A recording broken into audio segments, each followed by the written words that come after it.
Harihi Om Srimad Bhagavadgita. Question: how should we study the Bhagavad Gita?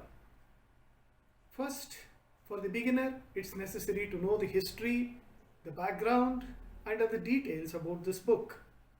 There are numerous articles, numerous booklets and books, and the web.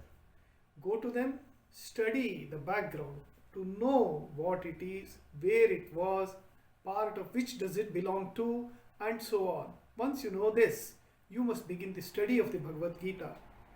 There is one thing, you read the translation, and the translation as a booklet could be studied within an hour or two. That's not the way. We must do the study thoroughly. Begin with the beginning. Study each verse in the original. Study Sanskrit. Study in the original. Listen to the reading of the Bhagavad Gita.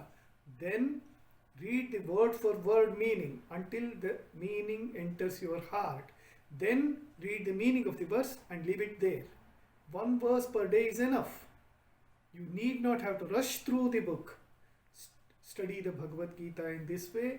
After studying a verse, after knowing the meaning of the verse, just leave it there in the mind. Continue with your activities. The mind will keep on thinking about the verse and the newer ideas will come.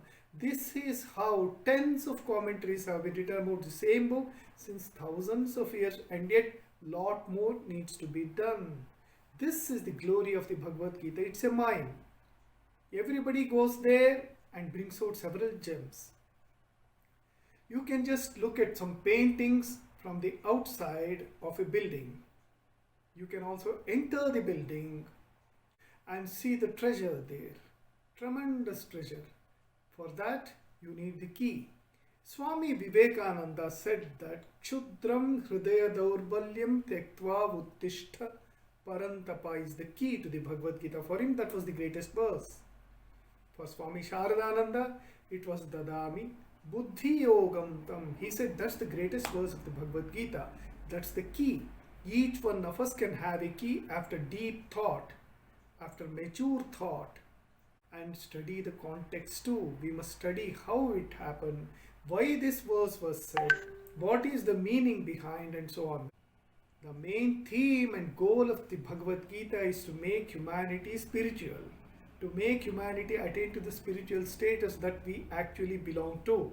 Unfortunately, we have forgotten that. That's the reason why Bhagavad Gita, it is not for any particular religion or race or culture or civilization. It's for the whole of humanity for all time.